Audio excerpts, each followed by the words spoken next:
Very interesting presentation. And before we move to our next speaker, I'm curious, where are you guys joining us, guys and girls, joining us all today? For example, I'm based in Switzerland, and the team of Eternity Life Forum is pretty much international. So if you don't mind, just drop what country are you joining us from today. Also, thank you for dropping some questions in the chat. We will address them during the panel discussion. And now to our next speaker. His name is Ilyas Tumbler from Israel. He is the Chief Science Officer and Chairman of VETEC Seniority Association, the Movement for Longevity and Quality of Life. He is a fellow at the Department of Science, Technology and Society at Bar Ilan University in Israel, where he also received his PhD. His research has focused on the historical and social implications of aging and longevity research.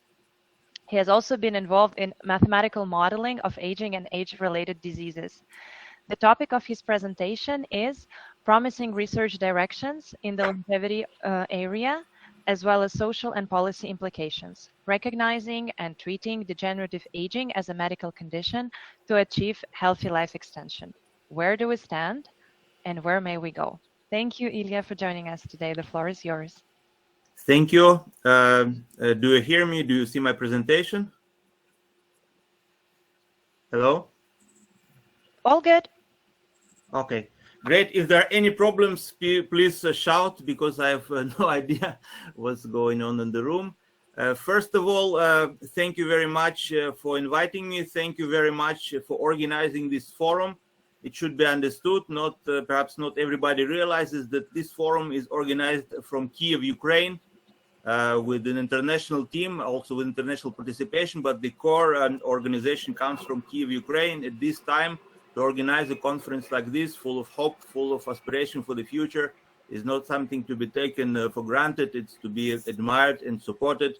So I'm happy to participate in this event and support you, at least in some way. So indeed, my topic is some promising research directions in the longevity space, including social and policy implications. First, we need to understand this space, a little bit of categorization. When we speak about extending our longevity, we speak, first of all, about the possibility. Is it feasible scientifically? Desirability? If it is possible, do we want it? What will it make for our society? And if it is possible and if it is desirable, what do we do about it? How do we promote it? What do we do as scientists, as activists, as just longevity supporters?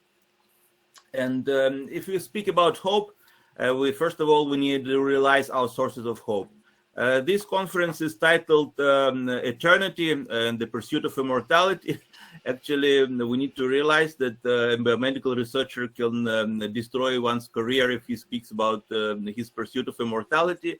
And generally, it is not possible to achieve immortality. The very phrase "achieve immortality" is logically impossible.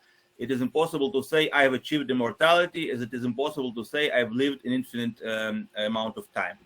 But what it is possible is what is called biological immortality or potential immortality. Basically, the assumption that there is no strict predetermined limit to lifespan and health span. Theoretically, it is possible. Biologically, it is possible. We're very, very far from there. What is possible right now, and that's what our focus is on, is extension of health and longevity. Right now, we know that in the Western countries, we live about 80 years with a general healthy life expectancy of 70 years. So our goal is to increase both of those values, both healthy life expectancy and the general life expectancy, and it is possible. And it is assumed that the main pathway to extension of our health and longevity is by intervention to the thing that mostly shortens our lives, brings most diseases, most deaths, and that is the aging process. That is the main idea of geroscience, or sometimes known as anti-aging or longevity medicine, that if we are able to intervene into aging, we're able to prevent multiple age-related diseases. Why? Simply because aging is the main risk factor or the main underlying cause. So if we're really serious about prevention, about prophylaxis, we need to intervene into aging. That's what we strive for. That's what we advocate. And this idea of the need to intervene into aging should be understood by everybody by now, especially in this time of COVID. We see that all the people are the most affected by the disease, with the highest mortality, highest severity of disease. So a logical conclusion would be that if we really wish to combat this crisis, we will also need to improve the underlying health of all the people by improving the aging process. A very simple logical conclusion, but it wasn't widely accepted, though we and others advocated a lot for this conclusion with position papers, research papers, online conferences, in the press, went to the government. Unfortunately, this idea mostly fell on deaf ears. People still recognize the virus somehow separately from the main risk factors, from the age-related risk factors. But the idea is sound, and we'll continue to advocate for it in the future, if not for this, for the next health crisis that will affect all the people because of their impaired immunity, because of their impaired function generally as a result of aging. And I would argue that it is because we didn't pay enough attention to aging, to improving the health of all the people, that we also didn't do so well in coping with COVID. We see that in these 2 years of COVID, the general life expectancy declined globally by 2 years, almost 2 years. And not many people are even aware of this fact, but it's a truly appalling fact that we are having a major decline in life expectancy since the Second World War. And about 10 years of progress in life expectancy was lost. And I would argue that's in a large measure because not enough attention was paid to improving health of all the people, to treating the aging processes. Still, we need to realize this fact, and for us, the proponents of health longevity, it should provide additional motivation to intensify our efforts, our scientific efforts, our activism and advocacy efforts, to bring more research on aging into life, to create new longevity therapies, health longevity therapies. What are our main sources of hope that such therapies are possible? First of all, we see that the life expectancy is... Apologize. Technology is a wonderful thing when it works. Exactly. I say I love all the future technologies, but I hate most of the present technologies. So that's the way it goes. Okay, let me share my screen again. Okay, start screen sharing. Yes. Perfect. Let's see. Can you say I stopped here, right? Yes, this is when we lost you. Thank you. Excellent. So you hear me, you see me, great. So I was saying that yes, we lost a lot of life expectancy, but there is hope that we can recover it. We have the theoretical possibility, the technological possibility. What are our main sources of hope? First of all, yes, we see that in the past 2 years the life expectancy declined, but for the 100 years before that it did increase. So we see that life expectancy is in our hands, in the hands of our healthcare system, in the hands of our medical research. It can be influenced for good and bad, and for the most part, it can be influenced for good to increase life expectancy. In basic theoretical terms, we see that there are organisms that pretty much don't age. Their life course does not involve the process of aging. They can be called immortal. The so-called immortal hydra and or immortal jellyfish, the so-called Turritopsis. And we can say that they're potentially immortal. We cannot say that they're actually immortal. We cannot claim for those animals that they have lived an indefinite amount of time, but we can claim that they have the potential to continue their life indefinitely. So perhaps we can incorporate some of those mechanisms into some of our own treatments. And we see that indeed there are many experimental life extension treatments that are able to intervene into the aging process, able to extend life and also healthy life, to prevent age-related diseases. For example, in mice, we're able to extend life by 30-40%. In simpler organisms like nematode worms, we're able to extend life many folds, even 10 folds. So that gives us hope that this can also be implemented in humans. And we see that generally the human race evolved toward a greater longevity, even without any medical technologies, just by simple evolution, by simply developing our brain, our intelligence, we're able to extend our life. So it is hoped that also with the help of medical technologies, we can extend this even more. And indeed, we see that our medical technologies are developing. Almost every day we see some improvements, some advances, incremental advances, but also more groundbreaking advances. So there is much ground to hope that these advances will combine, synergize to increase our capability to intervene into aging, to extend health and longevity. And as this conference is about eternity or about immortality of any kind, we need to understand that right now there is no rigid limit to lifespan and health span, or at least there has never been shown a rigid limit. Even there are many theorists that speak about the limit, but even the proponents of those theories immediately understand that those limits are actually flexible. It's not like the physical limits. Nothing can fly faster than the speed of light. But these limits in biology, they exist. They kind of evolutionary embedded, but they're also flexible. We can intervene on them, and every researcher understands that.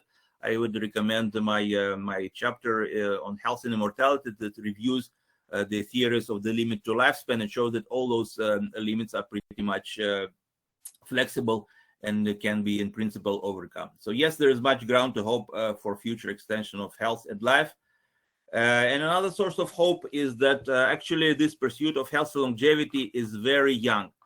We all remember the history of aging research.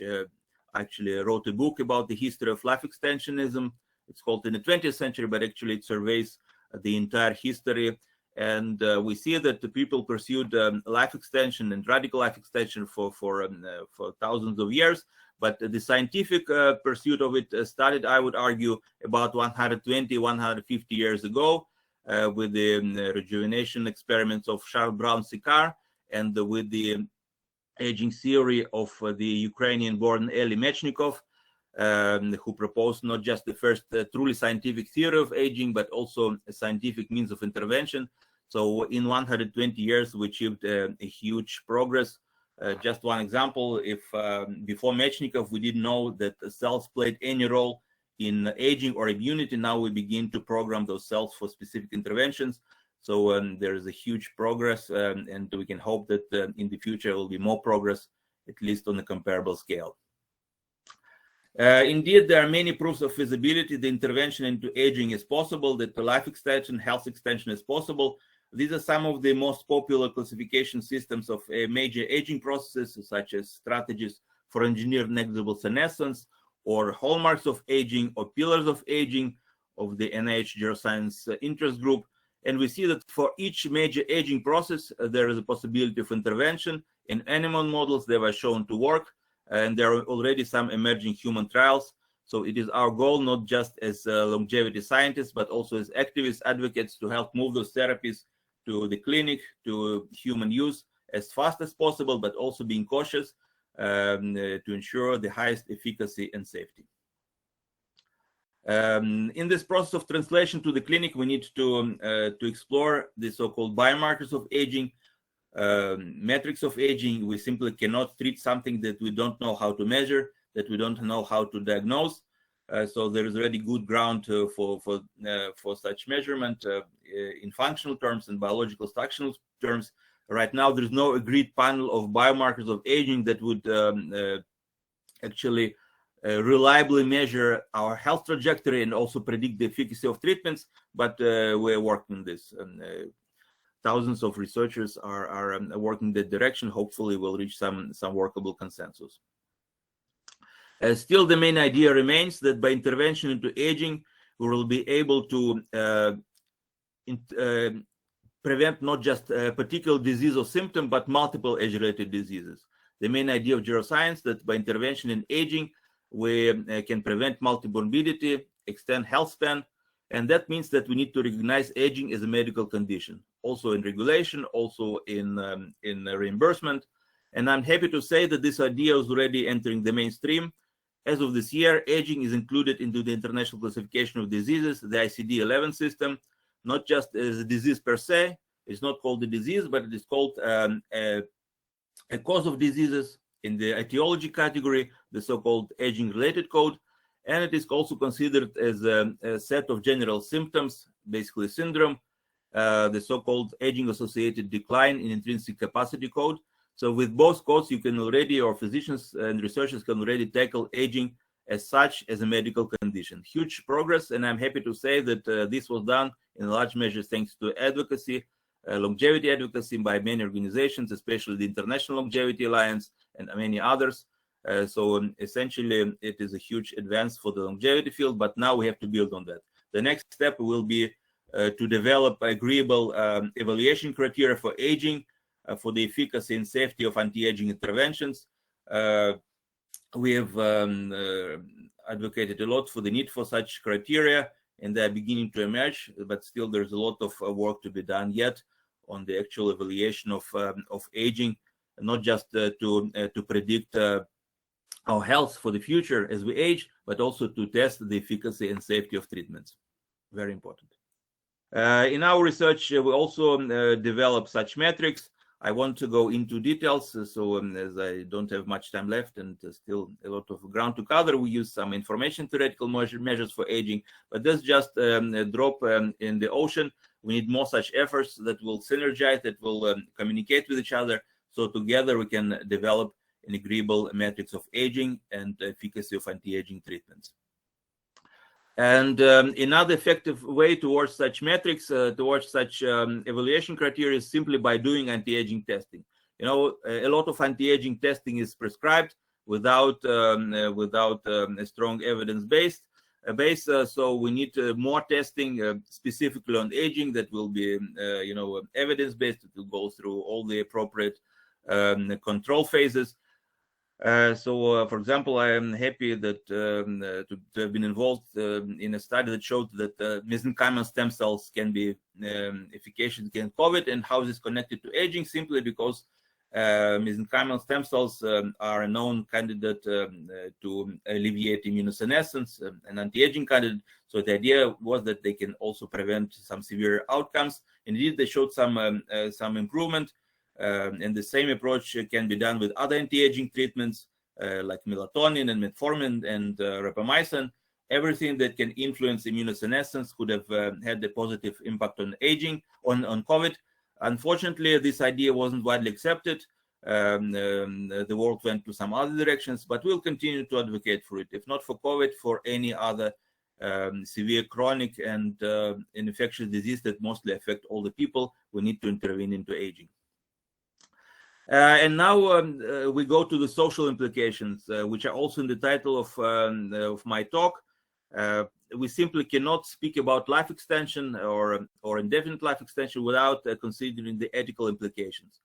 I hope we see from the previous examples that it is possible to intervene into aging, extend the life, at least to some degree. We're not yet talking about radical life extension, but some life extension is possible. So we need to understand, is it good for us? What will it do for our society? Will benefit from those treatments? This will be the discussion of ethics. Also will take a lot of time and effort, but at least we can initiate and stimulate this discussion now in conferences like this. I still have about 10 minutes according to my watch, so I will just briefly say that the main justification for the life extension is simply the valuation of life. We see that many philosophers, many great thinkers agree that if we value life, we also need to intervene into a life process to extend life as much as possible. And we see there's agreement across the border from our Jewish thinkers like Maimonides, one of the greatest Jewish philosophers and physicians, who said there is no predetermined limit to life. Herbert Spencer, who said that a prolongation of life corresponds to an optimistic view that values life. Elie Mechnikov, the founder of gerontology, who simply called aging a disease and said that the main goal in life is simply to extend health, what he called the orthobiosis. And also, not just in individual terms, also in social terms. Right now, we're having a bit of a existential scare, a bit of a nuclear scare. Some of us, and maybe justly afraid that suddenly the madmen start throwing atomic bombs. But if we really pursue longevity, this can be an antidote also against this kind of reckless behavior, against the attempts to destroy us all. Simply, people who aspire to longevity are more cautious, are more thinking for the long term, more thinking about the society, about the good of the society. So hopefully, with the stronger life extension movement, we can also counter some of those destructive tendencies. And it was said by some of the great thinkers like Bernard Shaw and also GBS Haldan. They all understand that if we really want to survive as a species, as a society, we need to pursue longevity as our main priority, and that will be an antidote against many destructive tendencies in our world. And this is also an idea that is agreed by both religious and atheistic thinkers from every religion, from Taoism, from Judaism, from Islam, from atheism. People agree that that life extension is a common good, our common goal. So this can also increase peace in our world. And it's important, once again, to say it even now, especially in a conference organized from Ukraine. Still, not many people agree. Many would argue that the life extension is bad for us, that will destroy our society or destroy our development as a society. All those arguments are known, that the change will diminish, people will suffer for more, that will be overpopulation, inequality. All those arguments can be countered and are routinely countered in a standard way. I wrote an article called Frequently Asked Questions on Life Extension, so one can just send them a link. Generally, we have the argument that if life is a value, if we value life, that we also need to extend it, and in utilitarian terms, that it will also bring benefits for our society. We know the longevity dividend concept, that with extending healthy lifespan, we can also have huge savings for our economy, for our society, and not just for individuals. And you will be surprised, we talk a lot with politicians trying to advocate for aging research, and actually politicians are interested in those longevity dividends and economic savings, but they also understand that the main benefit is actually that people will be healthier, that their relatives will be healthier, their grandfathers, grandmothers, or mothers and fathers. So that's the main benefit, but also economic benefit will accompany. Still, this idea isn't widely accepted. Still, we need to explain it a lot, pretty much to everybody, to the general public, to the pharmaceutical and medical technology industry, to health insurance, regulators and policymakers, scientists and students. We need to explain to everybody that aging is important for our health. Can you imagine? It's still not widely recognized that yes, aging is important. It's the main risk factor for all disease. And logically, we also need to intervene into aging to extend our healthy life. This idea still needs to be advocated as widely as possible, also thanks to such conferences. And that's what we do. That's our main activity. You know, I'm involved in some research. You know, I've published over 60 scientific papers and 2 books on aging research, but my main occupation in life is actually a longevity activist and advocate. I'm involved in several pro-longevity organizations, such as the International Longevity Alliance, the International Society on Aging and Disease, the Global Health and Policy Institute. Here in Israel, our main organization is called VETEC, which is translated as Seniority, the Movement for Longevity and Quality of Life. And through those association, we try to increase interest in aging research, educate people on every level, you know, from the grassroots to politicians, about the importance of this research, about the need to invest in this research. There were some advances here in Israel. We were able to introduce health and longevity research, development, and education into the Israel Master Plan on Aging, with some resulting calls for research proposals for aging research in Israel and internationally. But it's never enough. You know, if we really want to see therapies in our lifetime or for our loved ones, we need to intensify our education efforts, our advocacy efforts, so health and longevity will really become a priority.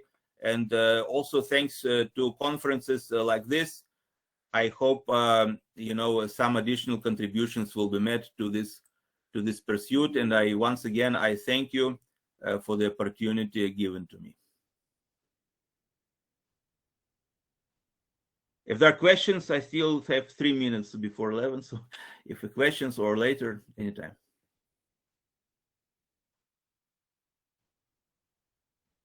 Thank you very much. Very interesting presentation.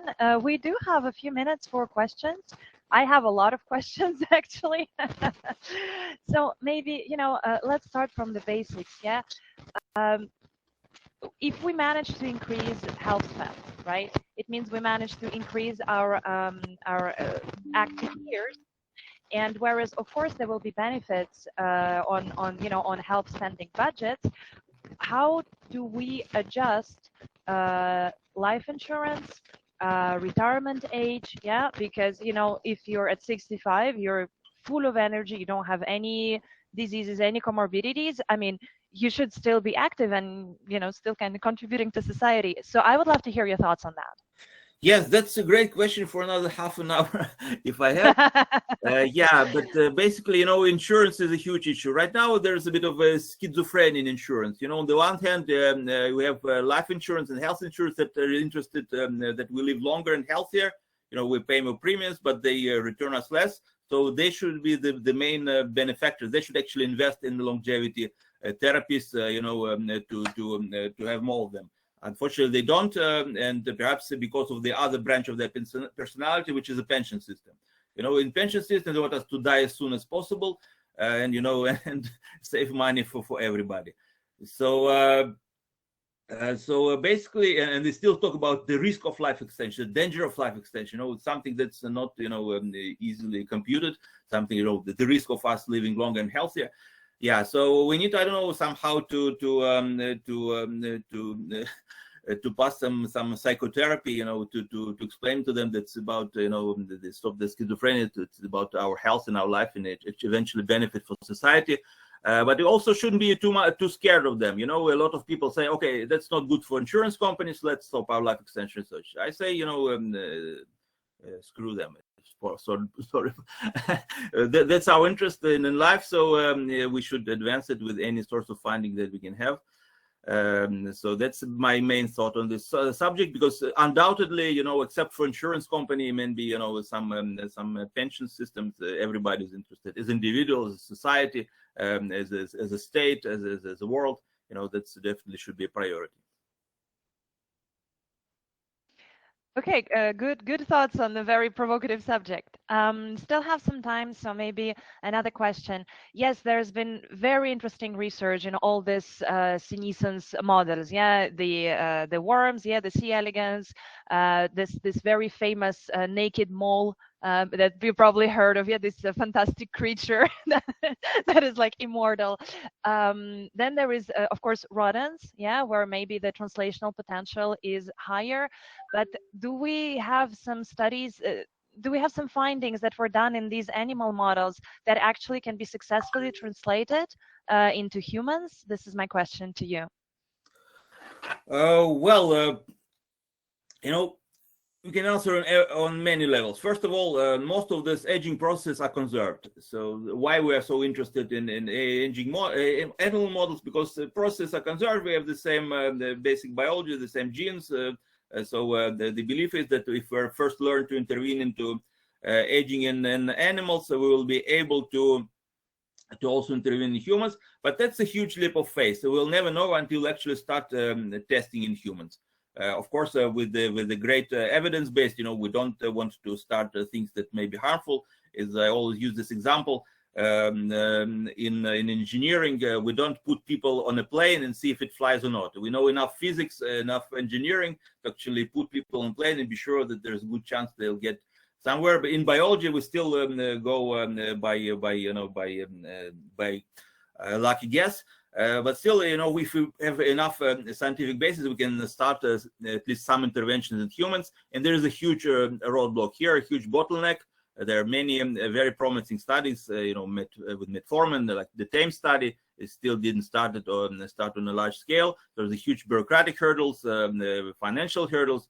So what we need to do is stop guessing. Can it be translated or not? We need to select treatments and start actually testing them in people, at least things that we can be sure that won't do much harm. But otherwise, it's all very interesting research, and it helps increase our knowledge of aging. But whether it works on humans or not, we'll only know when we actually try to test it in humans. Another point I have to make is we actually need to test them in older humans. A lot of therapies are now tested in younger subjects, which pretty much no or very little relevance to older subjects in whom those therapies will be used. It's also a huge problem of regulation of policy that we'll need to advocate for. Yeah, thank you for this very informative answer. The equity in clinical trials, yeah, we're not quite there yet. Maybe a couple of questions more specifically on the presentation. You mentioned this very interesting study that I had no idea about, that we had a decline of life expectancy up to 2 years, yeah, and it was kind of after COVID. I saw that it was a global study, if I understood correctly. Have they seen some differences, like it's less in Western countries and more in emerging countries? Has there been any insights like that in that study? Yes, sure. First of all, that's a study by the World Health Organization. That's as authoritative as you can get, but there are many other studies that show the same trend. And yes, generally there's a global decline by almost 2 years. And there are differences in countries depending on the healthcare systems. For the most decline was actually in developing countries, in the low-income countries, obviously because of the bad healthcare. In the better healthcare systems, the decline was less, but still, even in Israel, with our pretty much good healthcare, we had almost a year in decline. In some countries, it was pretty appalling. In countries like Russia and Bulgaria, I think also Ukraine, that huge decline in life expectancy, about 3-4 years. So that's some of the worst results in the world. And in some countries, there was almost no decline, or even some increase, like in China and Japan, very little, but still nothing to boast about. But the world, we need to be concerned, real concerned. And the fact that even professionals in healthcare are not aware of this fact is, is something to sound the alarm. We need to be aware, we need to understand where we're going. Because especially in life extension circles, we have a lot of optimism. We always boasted about our increasing life expectancy and showed our progress, and we have more and more and more. But actually, no, it's all in our hands. It can stop at any moment, and we need to get back on track, at least to the level of 2019, and then we can resume our progress. We have a question in the chat that, if it's okay, I will read for you. It's from Sophia. What kind of courses would you recommend to a university student majoring in biology who wants to work with longevity in the future? As of now, my university doesn't really offer anything that strictly relates to aging. What sorts of skills do you find the most valuable in this field? Now, Sophia, I don't know what country you're based and what university, but maybe there are some trainings or online trainings maybe Sophia could take, or maybe some courses that can be complementary. If you could comment on that, please. Excellent question. So first of all, as a first order of business, we need more courses specifically on aging in universities.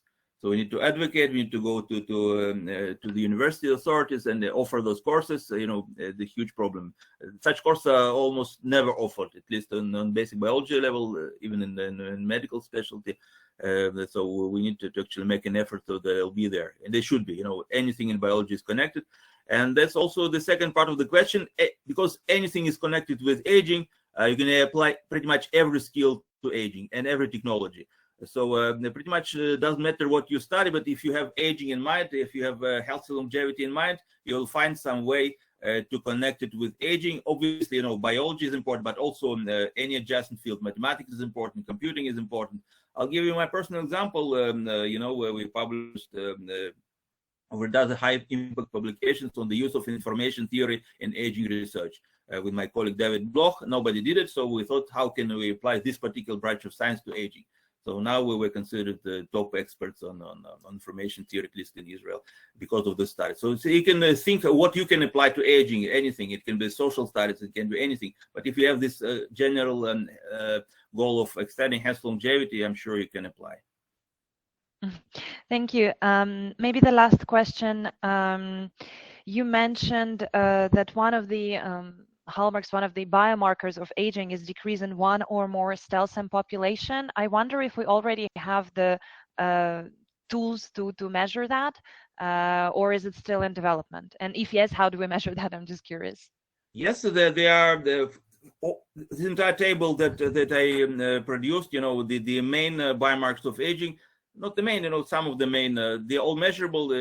Some of them are very expensive. Also, I didn't show a slide that showed that there are actually methodological problems with measuring aging, because I don't have too much time now.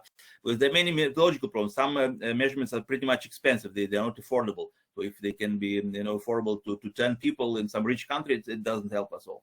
So there are some basic studies, things you can measure in anywhere in any clinic, like frailty. Just ask simple questions: how a person feels, if he can stand up from the chair. Let's start from that. Let's start from the basic evaluation of frailty, and then we can go to measuring aging and DNA repair capacity and everything. Because once again, we can always need to keep the costs in mind, and the fact that people don't have access to basic healthcare, before we move to radical life extension. And really the last one, and I'm happy that I have this time to ask you all these questions because I'm so curious.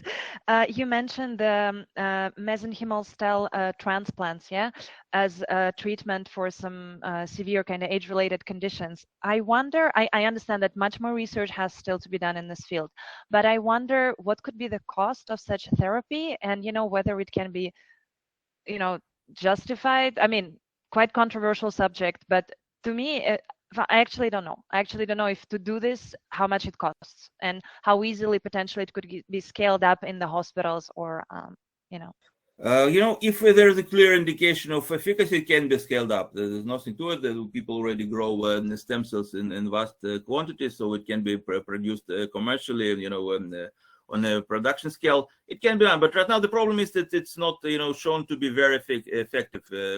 Yes, there was this study and other studies that showed that mesenchymal stem cells are effective in some way, but it wasn't tested in a large population. It wasn't tested for long term. If there are very clear proofs of efficacy, the hope is that it can also be scaled up. But right now it's still in experimental stages. So I'm not recommending any such treatments like stem cells.